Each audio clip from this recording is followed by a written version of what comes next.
What's going on, everybody? Happy Thursday. It is 11:32 a.m. here in Florida, and I'm going to be hanging out with you guys for might be like 30 to an hour. We'll shoot for 45 minutes. We'll compromise. But welcome, guys. Just got done uploading and scheduling 2 videos, yeah, they were fun to make. What I'm going to be doing moving forward is basically doing what I did this week. You know, while my daughter's in preschool, I'm going to be making longer videos than normal, more extensive videos than normal, and then uploading them on like Saturday and Sunday. That's kind of how it's going to go moving forward. And then the week will just be for streaming. So yeah, a little shift in the way we do business here. But welcome, guys. The topic of conversation is what's your all-time favorite Star Wars book or ones that you would recommend people read. I don't have a very extensive catalog of what I've read, but I'm sure that'll come up at some point in the stream. So let everybody know. Oh, one sec. But he'll say Master and Apprentice. Always been a fan of Qui-Gon, and the book enhanced his and Obi-Wan's dynamic for me and provided some history all while telling a good story. Vince and Benjamin, thank you so much for coming in with the first super chats and channel supports of the stream. I appreciate the hell out of that, guys.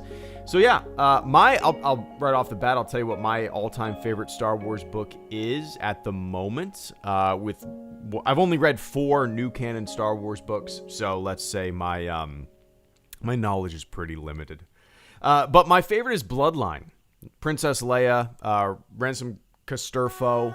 I just loved kind of the political thriller nature of that book. I absolutely loved it. Here's that trippy song there, Vince. But Vince and Benjamin, thank you so much, guys. Benjamin B came in first. He says, Leia, Princess of Alderaan is my favorite. It felt full of hope and adventure and wonder.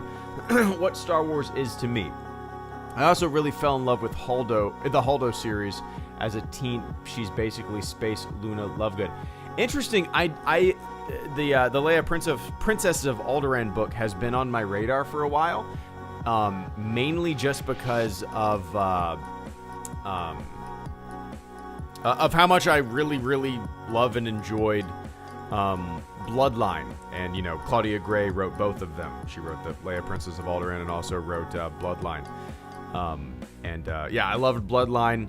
Leia's a fun character because in Bloodline, sure, there's a little bit of action, but there's a lot of like political intrigue and mystery, and don't judge a book by its cover when it comes to people, right? And I'm curious if how Leia, Princess of Alderaan, will kind of, if it'll parallel a lot of that same the same feelings that I have about Bloodline, you know. But yeah. That's one I need to check out. There's a huge laundry list of Star Wars books that I own that I haven't jumped into yet. 2 of them off the top of my head are, well, 3 of them. One of them is Lost Stars, another Claudia Gray book. I've never read it. It gets recommended to me more than any other book, probably. Another one that I own but haven't started yet, well, I did like a chapter, is Master and Apprentice. Just need to jump into it. And then Alphabet Squadron. Those 3 are the ones that I own and have not really started yet. I need to. As I've said before, man, I got to be in the mood to read Star Wars for whatever reason. I can't read 2 Star Wars books back to back. I got to diversify a little bit. And I think the next one that I'm actually going to finish is Master and Apprentice. That's kind of the one that I'm most kind of antsy to actually jump into and finish, just because it seems so different than what I've read before, you know? I don't really, in terms of stories, Star Wars stories that I usually go to read, I usually don't gravitate towards like Jedi stories or Sith stories and stuff like that. So like, you know, I read Bloodline, I read Last Shot, I read Thrawn, I did read the Ahsoka book, which I really liked, but overall, like, Jedi and Sith stories, books, Star Wars books, usually not what I gravitate towards. So Master and Apprentice definitely feels like it'll be exploring, you know, something different. But yeah. Anyway, Benjamin, I need to buy that one as well. But I'm gonna resist buying it until I finish the other ones. But I appreciate that, man. Hope you are doing well. And Vince Wynn, thank you so much as well. Vince says, I haven't read that many, but I'll say Master and Apprentice. Always been a fan of Qui-Gon, and the book enhanced his and Obi-Wan's dynamic for me and provided some history, all while telling a good story. So, yeah, speak of the devil, Master and Apprentice, as I just mentioned, is the one that, or I own it, I want to finish it, and it's the one that I'm most kind of antsy to get the ball rolling on, you know. It is weird that I've never really gravitated towards Jedi and Sith kind of stories, you know. I've always kind of loved the rough and tumble of Empire versus Rebels, the blasters, the seedy underbelly of things, you know. And for whatever reason, reading Master and Apprentice will feel very different to me than what I've already read. If that it's kind of hard to explain, but yeah, Vince. As soon as I finish that book, I will absolutely do like a review video or whatever, and we'll talk about it. Maybe I'll do a live stream where we just talk about Master and Apprentice whenever I finish it, you know. But yeah, anyway, man, I appreciate that. Too many Star Wars books for me to. It'll take me a decade to finish maybe 5 Star Wars books. I'm pretty slow on reading the Star Wars, but yeah. And Andrew and Arco, good to see you guys. Andrew Pudlow says, anyone got any Jar Jar Binks comics to recommend? I'm sure those exist. That is a genre of Star Wars that I've never explored before. Let's see. Sorry, guys. I've had so much coffee this morning. I got that phlegm. George R. Binks. Oh yeah, I remember this. Wasn't that his dad? Yeah, father of Jar Jar Binks. Jar Jar Binks' dad was George. George R. Binks. George R. Binks of Binks and Son Whaling Company. George. I feel like I've talked about that before. But, yeah, I really don't know. Any Jar Jar Binks comics. That is not... I'm sure they exist. Jar Jar Binks wields a lightsaber in a new Star Wars comic. So, 2019, it looks like he appears in one. Spoiler warning, it's okay, IO9. I do not care. Misa Mui Mui Bombad, he says at the comic book. Nosa, not exactly. There he is. There's Jar Jar Binks swinging a lightsaber. If you're not being facetious here, Andrew, here's a link to a comic that you might dig. It's got Jar Jar with a lightsaber. That's basically all I know about it. But anyway, I appreciate that, man. If anybody can help him out, I am not too knowledgeable with that. Bloodlines rules, Isaac. But Arco, good to see you, man. Thank you so much for the super chat and channel support. I greatly appreciate that. Oh, that's an easy question, Arco says. The new Thrawn trilogy, especially the first one. I've only read the first one. You probably know that. I would love to finish the follow-up books. It's probably going to be a while until I jump into one. It's weird, man. Like, Arco, for whatever reason, Thrawn as a character is, and I've said this before, so I apologize, but he kind of reminds me of, like, the detective from Midnight on the Orient Express, where, you know, he can walk into a room and immediately know exactly what happens. He's just too good. He's like, and, you know, people always talk about Mary Sues and shit like that in stories and in Star Wars. Goddamn, you want to talk about just like a huge Mary Sue? Is Thrawn not the very definition of that?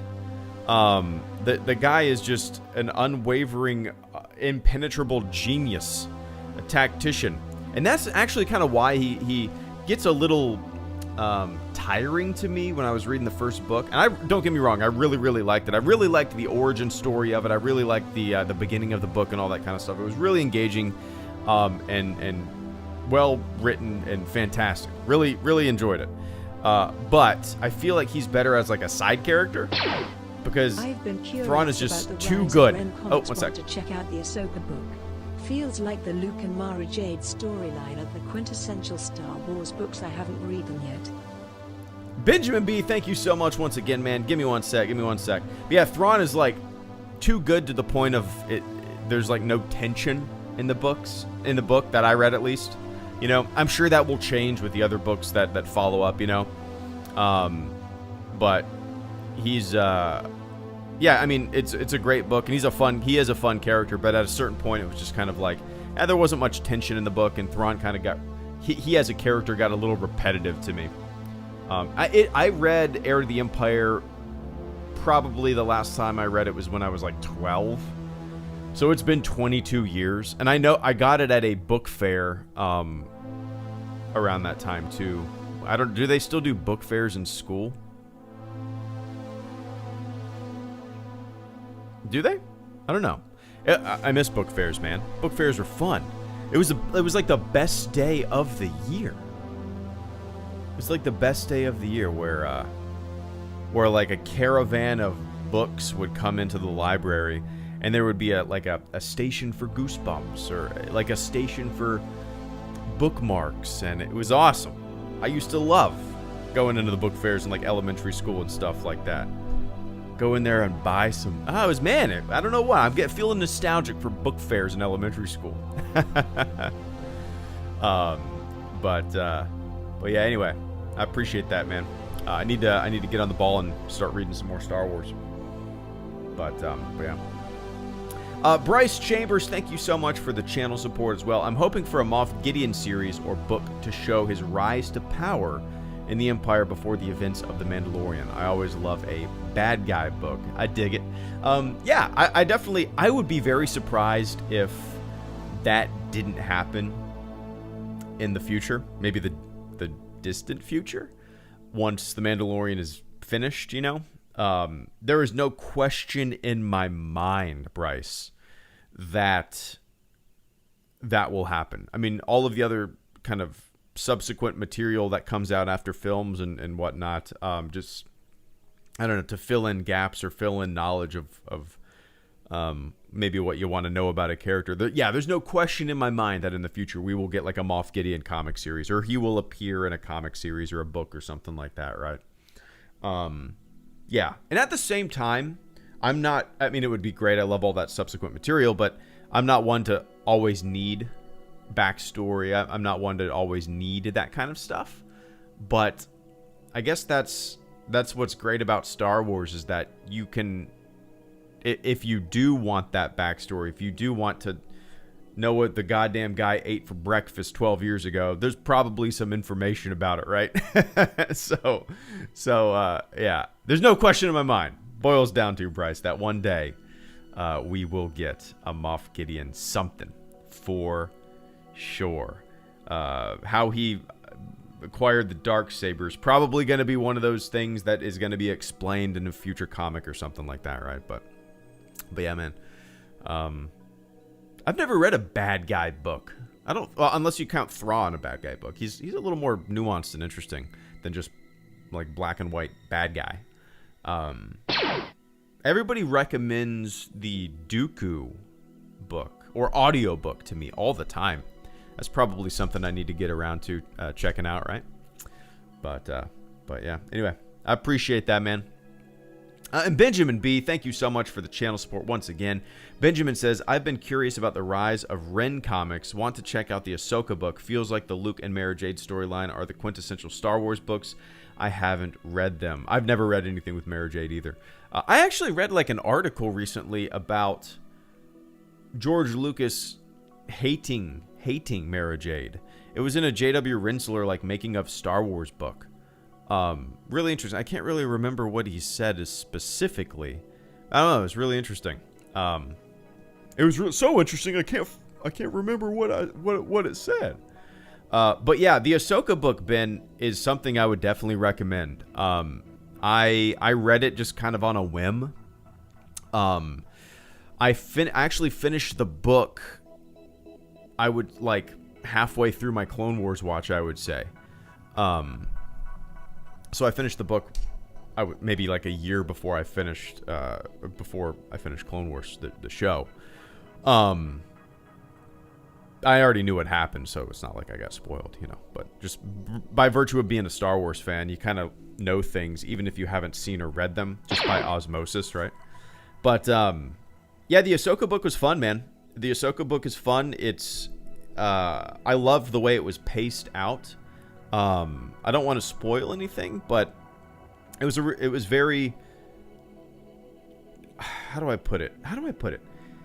Sometimes you read a book and you can play the movie in your brain, right? You can envision. You're following along with the text, and you're just envision. It is very. It's a very imaginative book in the way that it kind of, I don't know, puts the images in my head, if that makes sense. I thoroughly enjoyed it. I honestly think out of the 4 new canon books that I've read, it's my second favorite. So it would go Bloodline and then Ahsoka. I think it's my second favorite just because it was so much fun. Yeah, I read it on a whim. Like I said, it was free on my Kindle. I ended up just downloading it, not really expecting to read it. But when I got started, it was it kind of hooked me, and I couldn't really put it down. But yeah, I highly recommend it, man. It's an easy read too. But yeah, the Rise of Ren comics I haven't read.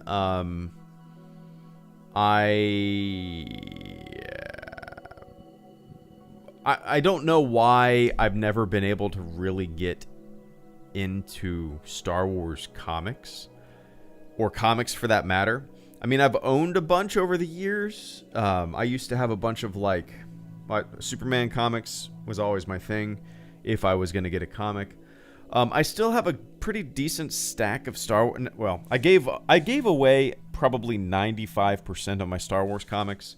I ended up buying a ton of Star Wars comics for a children's a Wolfson Children's Hospital charity T-shirt drive that I did. Some of you guys might remember that. That was like in 2014 or something like that. But I ended up keeping like 20 comics, and that's about all I have now. But yeah, I don't know why I've never been able to get into comics, man. It's just never been my thing. I feel like I burn through them and just put it down, and then the comic is just sitting there. Not a collector of anything, you know. But yeah, I wish Dr. Aphra would get a book, because the character sounds really interesting to me. I kind of like the outside of the box thinking with a character like that, right? An archaeologist. It's unique. That's something different. And I would love Aphra to get a book rather than just comics, because I just, for whatever reason, man, I can't get into comics. Don't know why. Anyway, I appreciate that, Ben. Yeah, jump on Ahsoka. I think you would like it. And Andrew Pudlow, once again, thank you so much for the super chat and channel support. Give me 1 sec. Let me take a quick sip of the old water.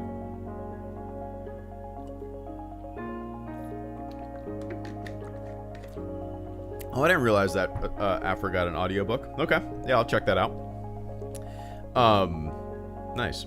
But, Andrew, thank you so much, man. Jokes aside, other than Rogue One, I really wish the films would focus more on space battles.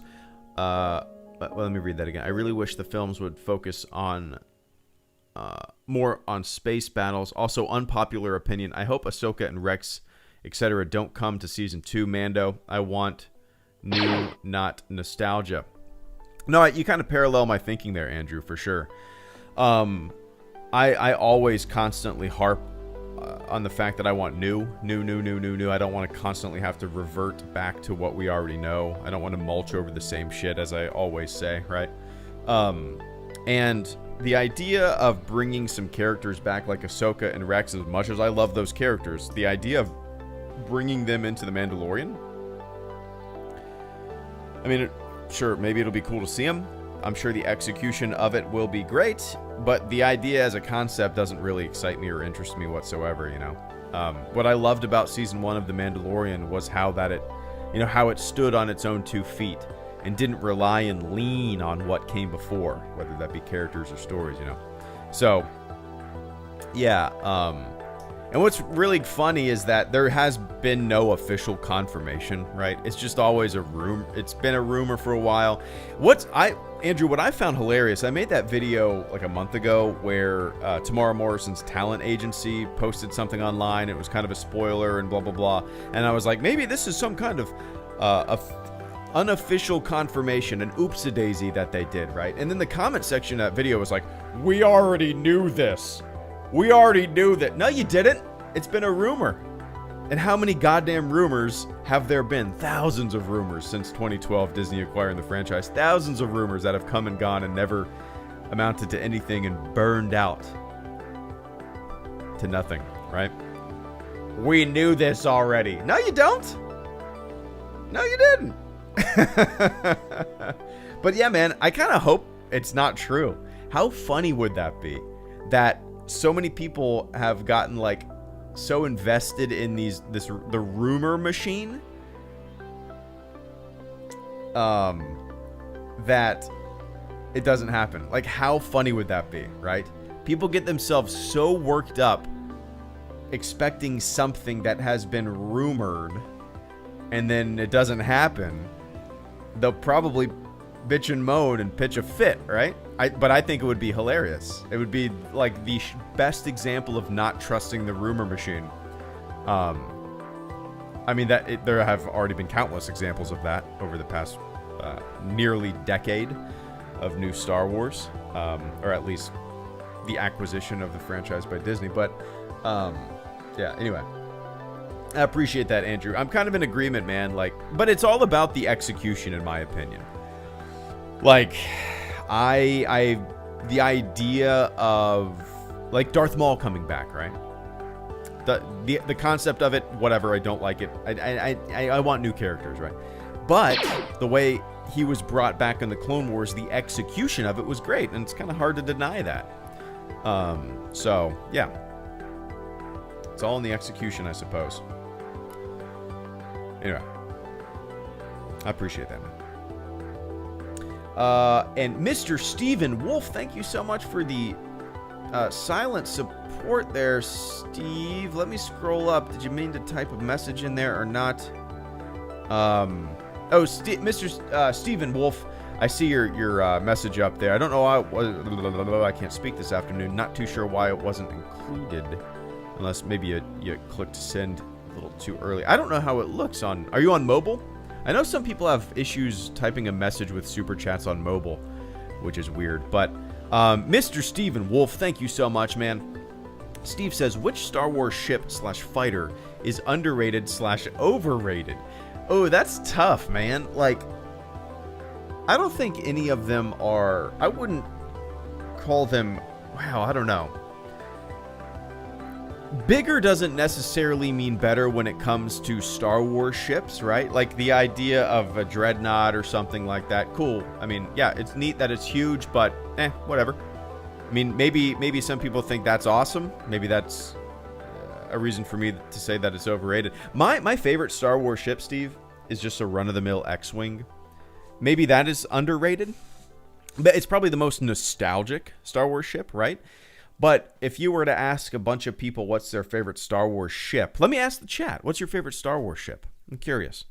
I would doubt the majority would say X-Wing. I would doubt 25%, maybe less, would say X-Wing. But an X-Wing is my personal favorite because it's just like the workhorse of the fleet. It's like the F-16, man. It's like the Bell Huey helicopter. It's it's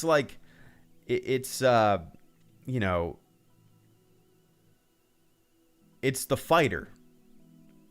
I love it. That's easily my favorite Star Wars ship for that reason. Yeah, I love it. TIE Fighter, X-Wings are cool. The ARC 170, TIE Fighter, A-Wing, X-Wing, Republic Gunship, TIE Interceptor, TIE Defender. Y-wing, nice. So yeah, Steve, maybe the X-wing. It's hard for me to say what's overrated and underrated because I really haven't asked anybody or looked at too many like this ship is awesome videos, but yeah, for me it's easily an X-wing. You know, love a lot of other ships, but that classic X-wing, man, something super nostalgic about it. You know, flying the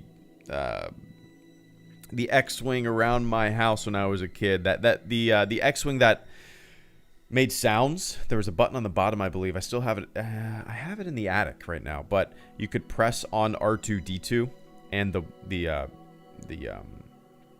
wings would go into attack position. Yeah, that's easily my all-time favorite Star Wars ship, Steve.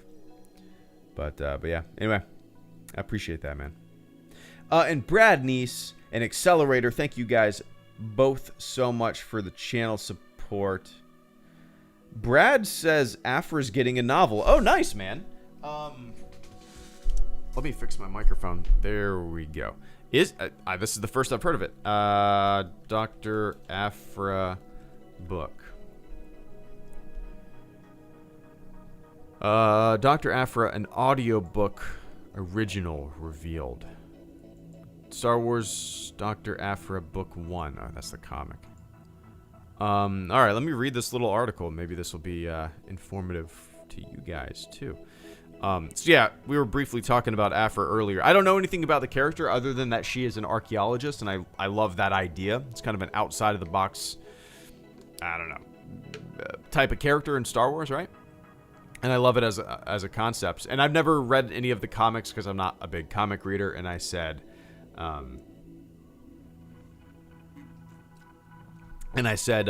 would love if there was a book. So, oh yeah, no worries, Brad. Maybe there is going to be a book. Maybe this is going to be like the Dooku audiobook, right? They came out with the audiobook, like an audio play, and then they released a book of it, right? I think. So maybe they'll do that with this. But, so... Dr. Afra original audio book revealed. StarWars.com and This Week in Star Wars are excited to reveal this is from a while ago. This is from April. So, are excited to reveal Dr. Afra, an audiobook original, an expanded adaptation of the Kinda Good, Kinda Bad Archaeologist's introduction in Marvel's Darth Vader series. In the story, Afra makes a deal with the Sith Lord, never the best idea, and begins a memorable misadventure. You can get a first look at the cover below. It's a cool looking cover. I love that Vader with the stars in the background. Anyway, written by Sarah Kuhn, the audio drama will feature a full cast and include new scenes with some familiar faces. And we're sure that murder droids 000 and BT will be just as, if not more, frightening in audio form. Dr. Afra, blah, blah, blah, everywhere. Oh, it's already out. Is it? It said July.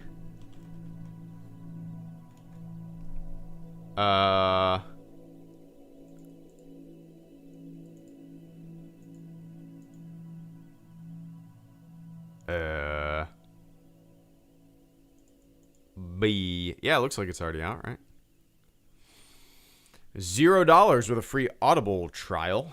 I do have some Audible, yeah, it's already out. I do have some Audible, credits.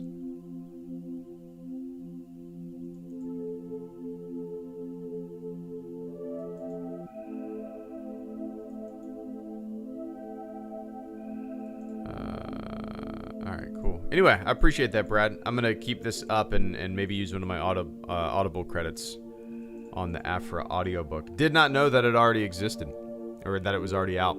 So, but I still want that book that I can read on my Kindle about a unique character like Afra, you know. Sounds interesting to me. But maybe that's just me. Anyway, I appreciate that, man. Accelerator, thank you so much for the super chat and channel support, man. Dark Forces trilogy, Kyle Katarn is my all-time favorite. Nice. So I've never read any of the Dark Forces books. I can't even picture what the covers. Let me look them up. Let's see. Okay, Dark Forces Rebel Agent. I'm assuming this is what you're talking about. I don't even recognize these covers. I don't. Are these like young adult novels, maybe? Oh my god, you have to read the books if you are a fan of the game. Oh yeah, I played the shit out of the original game. Dude, Accelerator, that is the only the very, very original Star Wars Dark Forces game. Oh, one sec. Some good stuff. I really enjoyed Tarkin. Labyrinth of Evil and Dark Lord The Rise of Darth Vader are also good. Now just legends and not canon. Gerard, thank you so much for the super chat channel support, man. Give me one sec. Yeah, Accelerator, I've only played the original Dark Forces game. That's it. I've never played like Jedi Knight, Jedi Academy, or all the subsequent other games that came out. I don't know why. I never got into them. I don't think I ever owned them either. It's weird. But yeah, that first Dark Forces game was such a mind-blowingly... It blew my mind back in the day. Like, you know, I grew up playing Doom. I grew up playing Wolfenstein. I grew up playing Hex and all those games. And to have a first-person Star Wars experience running around shooting stormtroopers was mind-blowing, and I played the hell out of that game, dude. I played the hell out of that game. I actually made a t-shirt. Actually, you might get a kick out of this. Maybe you've seen this, maybe you haven't. There we go. This video. The economy will... There's an advertisement. I made this video. Accelerator, you might get a kick out of it. I know we're talking books, but this is a video that I made about the worst Dark Forces level. You might get a kick out of it. Anyway. And I also made a t-shirt from that that level too, or of that level. Stupid. But yeah, I've never read these books, man. I'll have to check them out. I'm assuming they're not on Kindle. Yeah, this one's not on Kindle.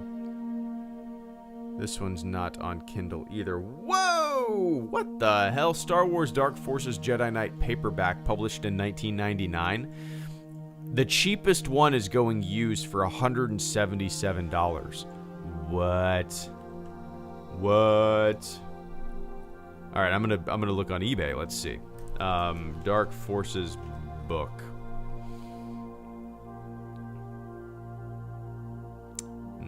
That's not it. Star Wars Dark Forces, $80.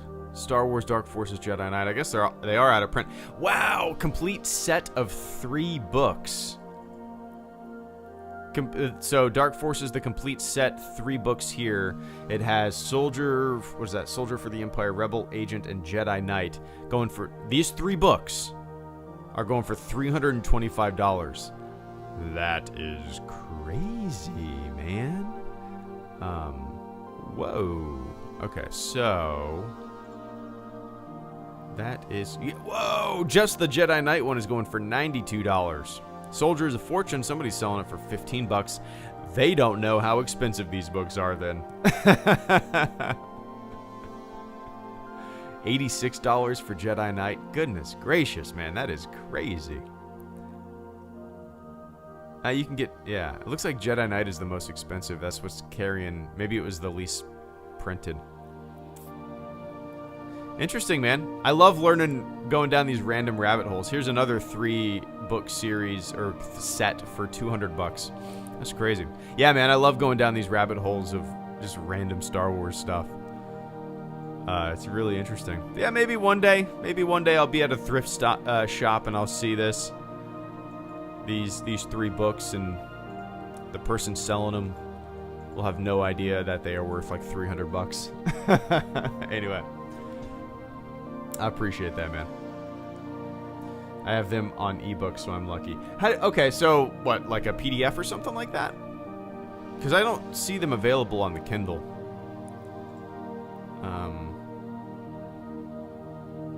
I'll have to check it out. Anyway, I appreciate that, Accelerator. Learn something new every day.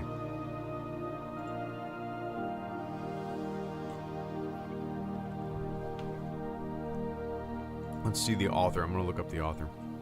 What else is he written?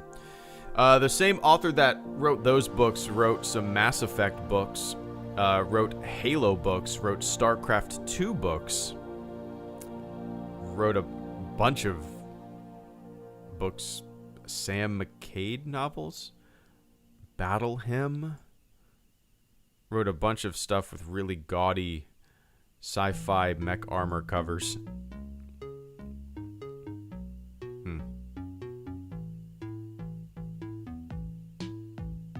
Hitman book. He wrote a Hitman book. Interesting. Alright. I could go down that rabbit hole. I love... Yeah, anyway. I appreciate that, Accelerator. Alright, we're almost at the 45-minute mark. Ladies and gentlemen. Gerard Quinn, thank you so much for the super chat and channel support. I greatly appreciate that. This afternoon, it is afternoon. Gerard says, James Lucino has some good stuff. I really enjoyed Tarkin, Labyrinth of Evil, and Dark Lord, The Rise of Darth Vader are also good. Now just legends and not canon. Does that bother you, Gerard? I'm curious. Like, I've never been one... It doesn't really bother me. You know, certain things that I grew up playing or grew up reading, the idea that they're not canon anymore.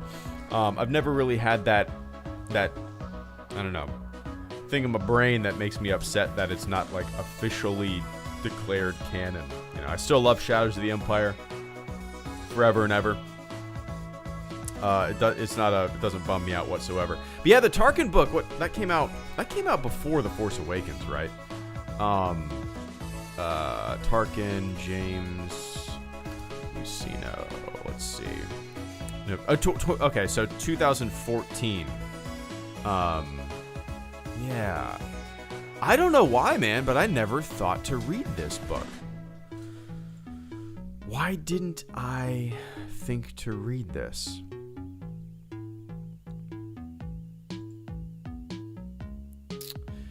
This actually, the idea of reading the Tarkin book, that actually excites me more than reading any other Star Wars book right now that I already own but haven't read. Does that make sense? Like, I don't even know what it's going to be about. You know, obviously Tarkin. Maybe it's going to be similar in tone to like Bloodline, in that it's like a political thriller or something like that, because Tarkin isn't necessarily like the most badass dude. So maybe it will be something. Maybe I'll really love it, dude. All right, let me see how much this is on the Kindle. $10 on the Kindle, free with an audiobook trial. Maybe I'll do that. Probably not. Yeah, Gerard. Okay, so this might. Oh man, I really need to finish Master and Apprentice, but this might be the one that I read after Master and Apprentice, just because I love the idea of reading this. It's not Jedi, it's not Sith, it's not blasters and everything. It could be like a nice political thriller, you know. Don't know anything about it. Let me see.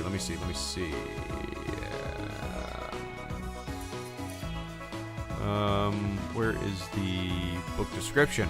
Okay. That is a long-ass book description. What the hell? Okay. He's the son of an honorable and revered family, a dedicated soldier and distinguished legislator, loyal proponent of the Republic and trusted ally of the Jedi Order. groomed by the ruthless politician and Sith Lord who would be Emperor, Governor Wilhuff Tarkin rises through the Imperial ranks, enforcing his authority ever more mercilessly and zealously, pursuing his destiny as the architect of absolute dominion. Rule through the fear of force rather than force itself, he advises the Emperor. Under Tarkin's guidance, an ultimate weapon of parallel destruction moves closer and closer to becoming a terrifying reality. When the so-called Death Star is completed, Tarkin is confident that the galaxy's lingering pockets of separatist rebellion will be brought to heel by intimidation or annihilation.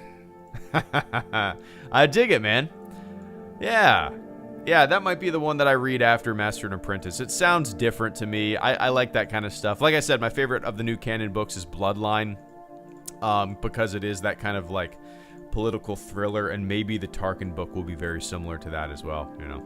But dig it. Maybe Tarkin still is the old stuff, obviously. Oh, the canon? Yeah. But that's cool, man. I'm gonna add this to my wish list when I pick up my Kindle. But anyway, I appreciate that, man. All right, guys, that was 46 minutes of what I said would be a 45-minute stream, so I went over for a minute. It's all good. But, all right, let me see. Got some videos planned for... they're scheduled for Saturday and Sunday. One of them is fun video that a new series that I'm making called What's in the Box. And as I said yesterday... during a stream, what I pulled out of the box was a Star Wars comic, and the Star Wars comic has this giant beast, this giant pink monster, bigger than a dreadnought, breaking it in half. It's called Dreadnought Devourer, and it is the biggest fucking bait and switch ever, because that monster does not appear in the comic, and the comic is boring. And I just picture like a kid from 1981 when this comic was published, seeing this badass cover of this monster snapping a dreadnought in half and then opening up and reading the comic and being super disappointed. So that's what the video is about. And then Sunday, I made a video about George Lucas's Luke Skywalker, the Pablo Hidalgo book, the Phil Szostak Making of the Last Jedi book, just kind of a conversation about that and all the information that we have learned over 5 years, or all the concept art, all the information that's come out. It's interesting. But anyway, it is time for me to jet. I will be back tomorrow for a stream, probably tomorrow afternoon. We shall see. But, all right, enjoy the rest of your morning, your afternoon, your evening, wherever you are on planet Earth. To everybody who supported the channel through Super Chats, I appreciate the hell out of that, guys. The channel survives because of you. Yeah, that's it for me. I will see you guys tomorrow afternoon if you'll be around. If not, enjoy the videos this weekend. All right, guys, let's end this thing with a fun, upbeat trip to a 1990s mall. Let's go buy some airwalks, shall we? All right, cool. See ya.